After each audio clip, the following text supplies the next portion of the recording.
بسم الله الرحمن الرحيم. نحن الآن في كوب 27 ومعانا فخر شباب مصر، المهندس مصطفى الشافعي. بنقول له مساء الخير يا باشمهندس مصطفى. مهندس محمد قبطان بنفسه بيستضيفني. لا طبعا تستحق كل التقدير وكل الاحترام، وطبعا كم أنا سعيد من ما أراه من بهجة ومن فرحة في عروس العالم شرم الشيخ لاستضافتها كوب 27. عاوز تقول النهارده يا باشمهندس لشباب مصر؟ اخويا الكبير يا باشمهندس، طبعا شباب مصر حاجه مشرفه، وشايفين شباب مصر عامل انجاز رهيب.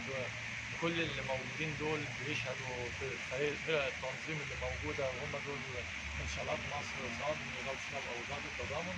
لكن قايمين بدورهم على اجمل وجه، وكل الموجودين بيمثلوا بلدهم بصوره مشرفه. بالتوفيق للجميع. طبعا أيقونة شباب هنجملها مهندس مصطفى الشافعي جاي من نطفيح، قطع مسافة ما يقرب من 700 كيلو متر علشان خاطر يوجه رسالة لشباب مصر، يقول مصر جميلة، مصر عظيمة، مصر مبهجة. وطبعا أنا هنبدل الأدوار.